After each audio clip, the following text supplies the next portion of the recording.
अस्सलाम वालेकुम जी। सबसे पहले तो ये खबर कि आज फिर कोयटा में एक ब्लास्ट हुआ है जिसमें हमारे 2 जवान जो हैं वो ज़ख्मी हुए हैं।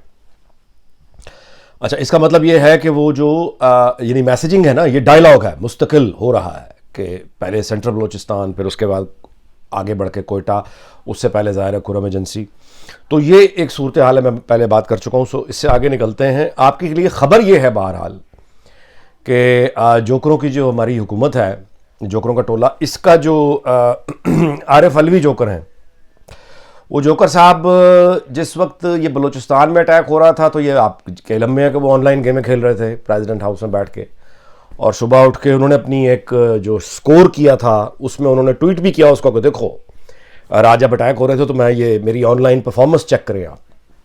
अच्छा, वो जोकर जो है आरिफ अलवी, ये अब यानी कल जब हमारे 5 जवान वहाँ खुर्रम एजेंसी में शहीद हुए हैं गुज़श्ता रोज़ 6 जनवरी को, उस दिन ये जो अपना जोकर है हमारा आरिफ अलवी, ये नाचता गाता हुआ गया है उधर इस्लामाबाद क्लब, और इस्लामाबाद क्लब जाके इन्होंने चिल किया, खूब पार्टी दबा के गोल्फ खेलते रहे सारा दिन। 4 से 5 घंटे ये गोल्फ खेलता रहा जोकर वहाँ जाके, और वहाँ के जो मुलाजिम और स्टाफ बैरे वगैरह इस्लामाबाद क्लब के, उनसे ये तारीफ़ें करवाता है अपनी। और वहीं पे अब ज़ाहिर है इस तरह के जोकर जो हैं इनको मतलब है कि अब संजीदा आदमी तो ज़ाहिर है तारीफ़ नहीं करेगा, तो ये बेचारे फंसे हुए हैं प्रोटोकॉल में, जो अब प्रेसिडेंट लोग बना दिया उसको, तो क्या करें, वो वाह वाह करते रहते हैं। तो आप अंदाज़ा लगाइए कि एक मुल्क की क्या क्या आदत है, क्या क्या आदत है कि वो मुल्क अंडर अटैक है, बाहर से अटैक हो रहे हैं, और ये जोकर जो है ये हंसता खेलता इस्लामाबाद क्लब जा रहा है, सीटियां मारता हुआ वहाँ जाके गोल्फ खेल रहा है, पता नहीं वो पीले रंग का गुब्बारा भी बनाया होगा, सीटियां भी मारता होगा। ये है सदर मुमलिकत, ये सुप्रीम कमांडर है, ये सुप्रीम कमांडर है पाक अफवाज का। ये गोल्फ खेल रहे थे कल इस्लामाबाद क्लब में जाके। ये पहले तो ये खबर सुन लें। दूसरी बात ये कि ताकि ठंड पड़े ना हमारे, मतलब है जोकरों के अभी तक जो सपोर्टर बैठे हुए हैं वो सपोर्टर देख लें कि जिनके ख्वाब वो लेकर आए थे जोकरों को कि संजीदा काम जोकरों से करवाएंगे, तो जोकर अपना काम कर रहे हैं, आगे बढ़ें। दूसरी खबर ये है कि ये जो अपना पीटीआई के फेडरल कैबिनेट में जो जोकर हैं, इन जोकरों ने ये सर जोड़ के बैठे हैं जोकर सारे, और इन्होंने जो अपनी सियासी जो इनका विजडम है उसको ये अपना एक्सचेंज करके, तो इन्होंने जो चीज़ निकाली है अपना आइंदे का जो लाहे अमल है। परेशान तो हुए ना कि अब एस्टेब्लिशमेंट न्यूट्रल अगर होगी तो हम कहाँ जाएंगे। अब इन्होंने जोकरों ने सोचा यह है मिलकर कि ये पाक फौज जो है वो है इस वक्त अंडर स्ट्रेस, दबाव में है, अटैक हो रहे हैं, बलूचिस्तान से ये दबे हुए हैं, एक्स फाटा में ये फंसे हुए हैं, इंडिया के साथ इन्होंने 100 साल लिख कर दे दिया है। नवाज शरीफ जो है वो एंटी एस्टेब्लिशमेंट जज्बात लेके पूरा वोट बैंक खड़ा हुआ है। कोई सियासी पार्टी जो है वो इनके साथ यानी एस्टैब्लिशमेंट के साथ चलने को, बात करने को फौज के साथ तैयार नहीं है। ये जोकरों का ख्याल है। तो जोकर अब ये कह रहे हैं, इनका जोकरों का नया प्लान ये है कि ये दबा के फौज को इस वक्त और मजीद उनके साथ ये तय करें कि ये जो अटैक आप पे आ रहे हैं बाहर, हम इसकी सपोर्ट आपको कर देंगे, ओनरशिप दे देंगे, हमें क्या देते हो। यही जो मैं बात आपसे कल के इससे पिछले व्लॉग में जिस खदशे का मैं इजहार कर रहा था कि यही टाइम है, यही वक्त है, ये फौज इस वक्त दबाव में आई हुई है, ऑप्शन इनके पास दूसरी है कोई नहीं, इनको दबाओ, और ये जो न्यूट्रल होने का ये जो कर रहे हैं ना, इनको वापस लेकर आओ कि तुम्हें वैसे ही हमें सपोर्ट करना है जैसे तुम आज तक करते आए हो, वरना ये उन्होंने। अच्छा, अब आपको समझ आई कि इमरान खान ने जो तकरीर में कहा था कि खतरनाक हो सकता हूँ। अच्छा, उस तकरीर में भी अगर आप गौर करें ना, तो जो फिक्रा सबसे ज़्यादा काबिल गौर था वो या तो डिस्कस हुआ नहीं या मेरे इल्म में नहीं आया कि लोगों ने डिस्कस किया। वो फिक्रा जो था ना, वो फिक्रा ये था कि अभी तो मैं अपने दफ्तर में बैठ के तमाशा देखता रहता हूं, ये है फिक्रा। इस फिक्रे से आपको इमरान खान की आइंदा पॉलिटिकल जो वो कहता है ना खतरनाक हो, दोबारा से सुने। वो उसने कहा कि अभी तो मैं अपने दफ्तर में बैठ के तमाशा देखता रहता हूं। इसकी वजाहत उसने आगे करनी है कि वो तमाशा करने वाले कौन थे और वो तमाशा क्या था जिसको ये तमाशा कह रहा है, ये बड़ा वाला जोकर। यानी इसने कहा ना कि मैं अपने दफ्तर में बैठ के तमाशा देखता रहता हूं। इसकी वजाहत और इसकी डिटेल जो है ये इसकी फ्यूचर की स्ट्रेटजी है कि अगर मैं खतरनाक हो गया। दूसरी बात, तालिबान के खिलाफ वो 20 साल से लेकर खड़ा हुआ है उसके अपना उनकी हिमायत में, यानी फौजी एक्शन के वो खिलाफ है, जाहिर है जो भी उसकी एक स्ट्रेटजी है। उसने ये रिकॉर्ड पे कहा हुआ है कि शैकल्स ऑफ स्लेवरी, गुलामी की जंजीरें तोड़ी हैं तालिबान ने, कहा हुआ है ना। अब जिस वक्त वो इमरान खान ये कहेगा हमारी फौज से कि अगर आपको मेरी सपोर्ट चाहिए तालिबान के खिलाफ तो बदले में मेरे लिए अब आप क्या करेंगे, ये जोकरों का ख्याल ये है कि ये इस वक्त फौज को हम दबा लेंगे। अब ये जोकर ही सोच सकते हैं, कोई सियासतदान इस तरह की बात नहीं सोच सकता। हल्का सा भी पॉलिटिकल विजडम किसी के पास होगा तो वो इस तरह की बात नहीं सोचेगा। मुल्क दबाव में आया हुआ है, फौज नहीं दबाव में आई भी, फौज को अलहदा से नहीं है कि फौज जो है उसकी हस्ता से फिर जाएगी और बाकी सब कुछ बच जाएगा, ये नहीं होता। फौज को अगर दबाव वहां से बढ़ेगा और फौज अगर खुदा ना खास्ता उसको पीछे हटना पड़ता है तो मुल्क हमारा उस सुकड़ जाएगा, सिमट जाएगा। वो फौज का नुकसान नहीं है, सबका नुकसान है। लेकिन ज़ाहिर है जोकरों को इस मामले से क्या ताल्लुक, उनका तो ये कि शाम चिल पार्टी होनी चाहिए, गोल्फ खेलनी चाहिए, कोई डांस पार्टी हो, या फिर ये अच्छा सब कुछ करने के बाद तस्वीर भी कर लेनी है, जाना से बैठ जाना, पीरनी से पूछ लेना जन्नत के रास्ते।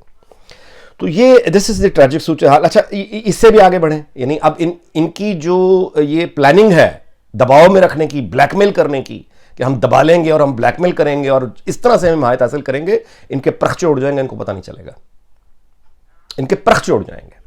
आखिरी बात मैं ये करना चाहूँगा जी कि लता जी का वो ज़ाहिर है कि जहाँ बहुत दुख और सोग है, तो मैंने देखा कुछ इंडियन न्यूज़ चैनल्स की तरफ मैं गया और सोशल मीडिया आखिरी रसूम देखने के लिए, अक़ीदत के लिए, और वही जब मैं देख रहा था तो मेरे सामने बड़ी खूबसूरत एक तस्वीर आई। शाहरुख खान अपनी अहलिया के साथ खड़े हैं और अहलिया चूँकि इनकी हिंदू हैं तो वो हाथ जोड़ के खड़ी हैं, और शाहरुख खान चूँकि ज़ाहिर मुसलमान हैं तो उन्होंने दुआ के लिए ऐसे हाथ उठाए हुए हैं, और उसके बाद दुआ उठा के उन्होंने फातिहा पढ़ के गालिबन फूका होगा, जो मतलब होता है मुसलमानों में ये तरीका है कि आप इस तरह से, मुसलमानों में नहीं बाय द वे और भी मज़ाहिब में ही है, आपको मिलता है कि आपने कोई दुआ पढ़ी है और आपने फूका, यानी गोया ये कि आपने अपनी जो मजहबी तौर पे इसका मतलब ये है। अब इसकी हकीकत क्या है मैं उस तरफ नहीं जा रहा, हकीकत में मुमकिन है कि बिल्कुल वहम हो, लेकिन तसव्वुरात ये हैं कि आपने जो दुआ मांगी है अगर आपने उसकी तरफ करके फूंक मारी तो गोया आपने अपनी दुआ को उस तक पहुंचा दिया है बराह रास्त, यानी वो दुआ ज़ाया नहीं हुई, वो दुआ बराह रास्त पहुँच गई है। ये एक मजहबी तसव्वुर है, इस पर आप हंसना मुस्कुराना चाहें तो आपका हक है, लेकिन मजहबी तसव्वुर ये है। अच्छा इसकी हकीकत क्या है वो बिल्कुल एक अलग बहस है, लेकिन मैं वापस आता हूँ। अब उस पर फसाद उठा हुआ है भारत में कि शाहरुख खान ने ये थूक दिया है, उस पर थूका है, या मतलब आदमी हैरान हो जाता है। ये जो है ना जहालत, और इस पर ज़ाहिर है कि हमारा सिर्फ पाकिस्तान का तो भाई ये ज़रादारी नहीं है ना, ऐसा तो नहीं है कि पाकिस्तान में ही सारी जहालत है, हमने ही जहालत के साथ शादी कर ली है कि हमारे अलावा कहीं जाएगी नहीं, पूरी दुनिया में फैली हुई है।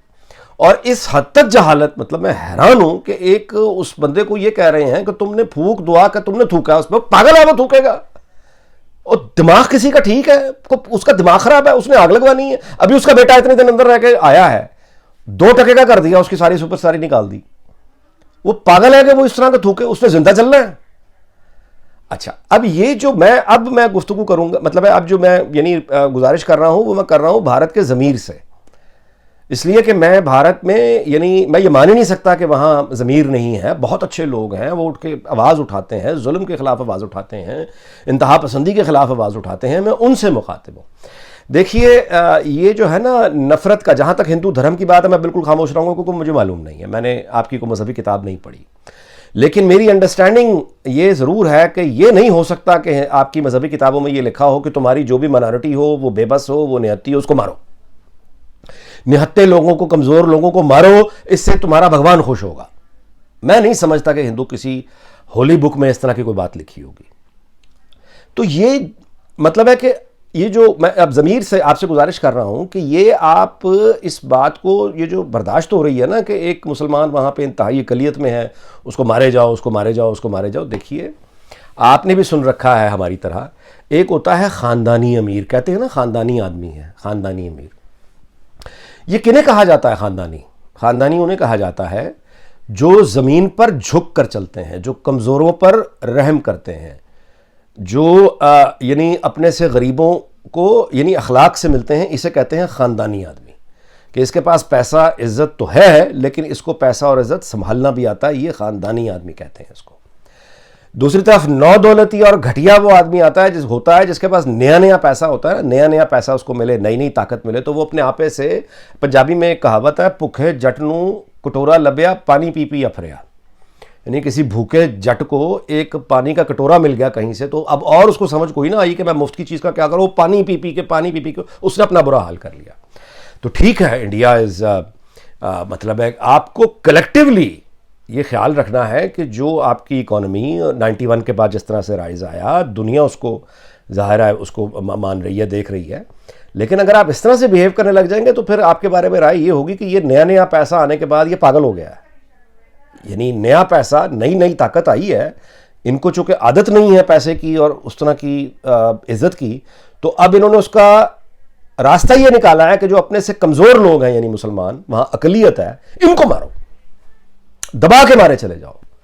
ओ भाई मेरे, आपकी मुल्क की जो इज्जत है ना, या आपके मुल्क की जो कहिए कि रिस्पेक्ट कहिए वर्ल्ड स्टेज पे, अगर आपके आगे बड़े सिक्योरिटी काउंसिल में आप चाहते हैं कि आपका मुल्क जाए, तो वो उसके लिए दिल भी बड़े करने पड़ते हैं। इस तरह बिहेव ना करें कि नया नया पैसा आया तो आप मतलब हमसायों को ऐसी तैसी, और अपने हमसाये को तो खैर क्या ऐसी तैसी करनी, मतलब अपने ही मुल्क में आप जो है, मेरा मतलब मुसलमानों को ये मार मूर के कि कौन सी नेक नामी कमा रहे हैं आप दुनिया को ये बता रहे हैं कि हिंदू एक्चुअली ये होता है, ये बता रहे हैं आप।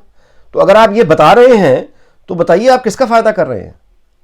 अपने दुश्मनों का फायदा कर रहे हैं, अपने दोस्तों में इजाफा कर रहे हैं, क्या कर रहे हैं? मतलब ये कि हर बात पे मतलब इस तरह से करना मेरी तो समझ से बाहर है कि आप नहीं, ये तालीम है, ये पैसा और ताकत आने के बाद ये यानी मतलब इस तरह किया जाता है। अच्छा, दूसरी बात यह है कि देखें, जब आप किसी बंदे को 20 करोड़ के लगभग मुसलमान तो हैं भारत में, क्यों आप उन्हें खुदकुशी के रास्ते पे धकेलते हैं? क्यों आप उन्हें ये खुदकुश हमलों के रास्ते, ये हम गुजरे हैं इन रास्तों से। 50 से 60 हज़ार हमारा बंदा मरा, 22 करोड़ की आबादी।